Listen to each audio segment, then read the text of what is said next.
بسم اللہ الرحمن الرحیم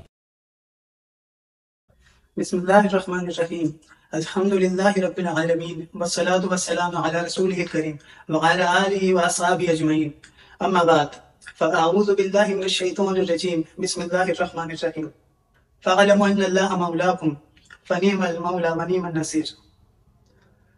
میرے عزیز بھائیوں اور بہنوں، السلام علیکم ورحمۃ اللہ وبرکاتہ۔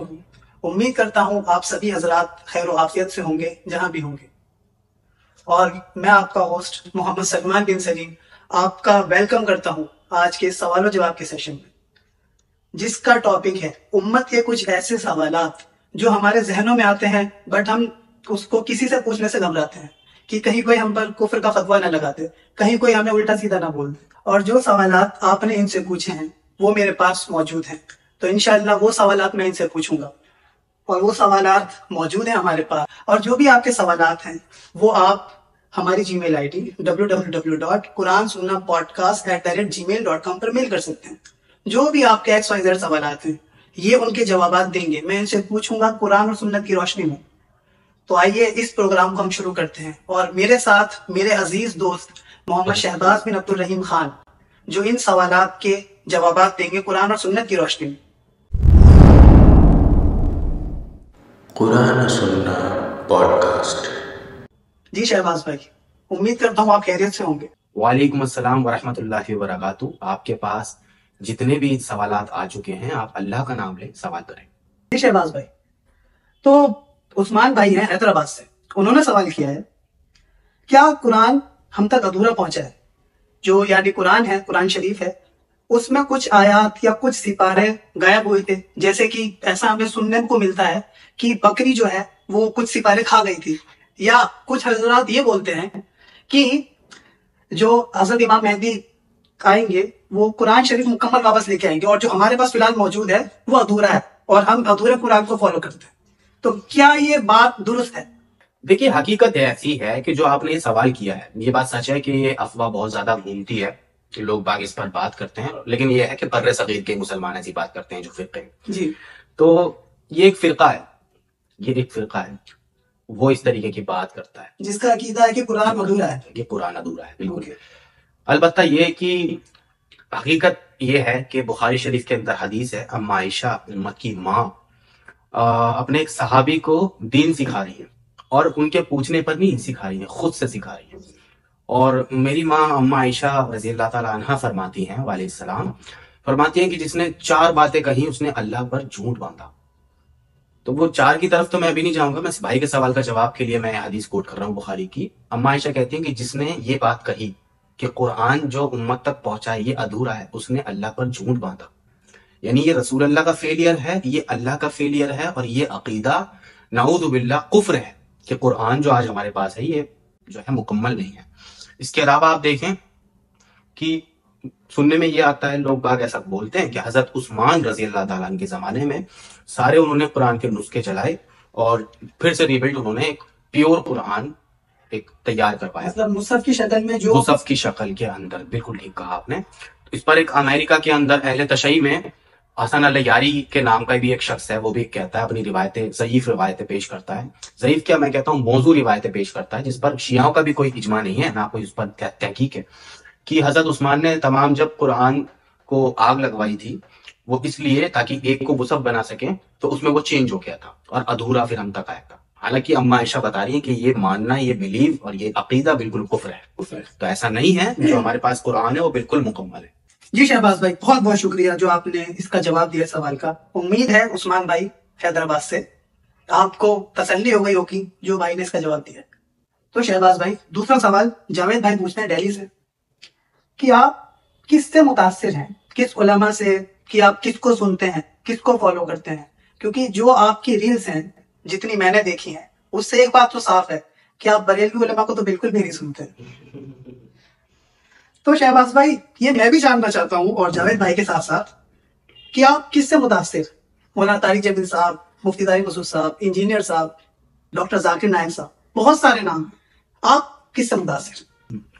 جی، سب سے پہلے تو ہم متاثر ہیں اس اللہ سے جس نے ہمیں بنا مرضی کے پیدا کیا، جو سب سے بڑا عالم ہے، عالم الغیب، بے شک، اللہ کے بعد میں سب سے زیادہ متاثر ہوں انبیاء علیہ السلام سے، اور ان کے بعد میں سب سے زیادہ متاثر ہوں ان انبیاء کے امام سے جو میرے اور آپ کے آقا ہیں، اور تمام مسلمان نہیں، تمام دنیا کے آقا ہیں، سب پر نبی بنا کر بھیجے گئے، سب کے رسول، سب کے دلوں کی ٹھنڈک، سب کی آنکھوں کا نور، جس پر لوگ جان دینے کو قربان ہیں، جس کی کہی ہوئی بات ہمارے لیے پتھر کی لکیر سے زیادہ معنی رکھتی ہے، جن کی ایک کہنے پر ہم آگ میں بھی چھلانگ لگا سکتے ہیں، اور ایک کہنے پر ہمارے گھرانے، اور جس کے ایک کہنے پر ہمارے گھرانے سمندروں میں بھی کود سکتے ہیں۔ میں بات کر رہا ہوں سید الاولین والآخرین محمد الرسول اللہ صلی اللہ تعالی علیہ وسلم۔ میں سب سے زیادہ اپنے نبی سے متاثر ہوں، اس کے بعد میں صحابہ اکرام سے متاثر ہوں، اس کے بعد تابعین، تبع تابعین، جنہوں نے ہمارے لیے اتنی بہترین کتابیں بنا کر ہمارے لیے گئے ہیں، امام بخاری، امام مسلم، ترمذی، ابو داؤد، بہت سے امام ہیں۔ اس کے بعد جنہوں نے ہم تک حق بات پہنچائی ہے، top of the list Maulana Maududi, اللہ تعالیٰ ان کی مغفرت فرمائے۔ اس کے بعد مولانا طارق جمیل صاحب حافظ اللہ تعالیٰ، اللہ تعالیٰ ان کو صحت تندرستی دے، ان سے ہم متاثر ہیں۔ ڈاکٹر اسرار احمد صاحب حافظ اللہ تعالیٰ، اللہ تعالیٰ ان کی مغفرت فرمائے، درجات بلند کرے۔ اس کے بعد انجینئر محمد علی مرزا، جنہوں نے ایک فرقے کی بات لے کر کے آئے، انہوں نے کافی چیزیں سامنے رکھی ہیں۔ ان کے ساتھ ساتھ مفتی طارق مسعود، جنہوں نے ایک نکاح کے اوپر ایک الگ ہی خوبصورت ماحول بنایا ہے، اور ہر نوجوان کو اٹریکٹ کر کے بتایا ہے کہ زنا سے بچا جائے اور نکاح کی طرف آیا جائے، ہمت کی جائے، زیادہ سے زیادہ پیسہ اکٹھا کیا جائے اور نکاح کی طرف آیا جائے۔ اس کے بعد ہم اور بھی علماء کے ساتھ متصل ہیں، ایسا نہیں ہے، سوائے اس کے جو ہمیں شرک کی ترغیب دلاتا ہو اور ہمیں قبر کا پجاری بناتا ہو، بے سند باتیں کرتا ہو، ان کو چھوڑ کر ہم ہر اس علماء سے متاثر ہیں جو ہمیں حدیث کی صحیح حدیث ہمیں بتاتا ہو اور ہم تک قرآن اور حدیث کی صحیح باتیں ہم تک پہنچاتا ہو۔ جی جاوید بھائی، امید ہے آپ بھائی کے جواب سے متاثر ہوں گے اور آپ کو پتہ چل گیا ہوگا کہ بھائی کا کیا عقیدہ ہے اور وہ کس کو سننا پسند کرتے ہیں۔ تو شہباز بھائی، ایک سوال ہے جو کہ ہمارے ساتھ بھی ہوا ہے، بہت انٹرسٹنگ سوال پوچھا جس بھی بھائی نے پوچھا کہ کیا بغیر داڑھی کے نماز نہیں پڑھا سکتے؟ اور یہ جو سوال ہے اس سے ریلیٹڈ میں آپ کو ایک واقعہ بتانا چاہتا ہوں۔ ابھی کچھ دن پہلے میرا جو چھوٹا بھائی تھا وہ مسجد میں گیا، تو امام صاحب لیٹ ہو گئے، وہ آ نہیں پائے، تو ایک شخص تھا، وہ مدرسے سے فارغ تھا لیکن بٹ اس کی داڑھی نہیں تھی، تو اس نے اپنے آپ کو آگے پیش کرا کہ میں نماز پڑھانا چاہتا ہوں۔ لیکن جو پہلی صف کے حضرات تھے جن کی لمبی لمبی داڑیاں تھیں، پگڑیاں تھیں، انہوں نے چھوٹتے ہی اس سے یہ کہا کہ آپ کی داڑھی نہیں ہے، آپ کے پیچھے ہماری نماز نہیں ہوگی۔ تو کیا شہباز بھائی، نماز پڑھانے کے لیے داڑھی کا ہونا شرط ہے؟ کیا یہ داڑھی کا رکھنا فرض عین میں سے ہے؟ کیا جس کی داڑھی نہیں ہے اور اس کی سورہ فاتحہ اور قرات ٹھیک ہے، اس کو قرآن اس لہجے میں پڑھنا آتا ہے، تو کیا وہ نماز نہیں پڑھا سکتا؟ بالکل پڑھا سکتا ہے، اور یہ بہت بڑی برائی ہے ہمارے معاشرے کی کہ ہمارے معاشرے میں صرف داڑھی کے اوپر جج کیا جاتا ہے، کرتے پجامے کے اوپر جج کیا جاتا ہے، علم پر جج نہیں کیا جاتا، بے شک قرآن کے پڑھنے پر جج نہیں کیا جاتا۔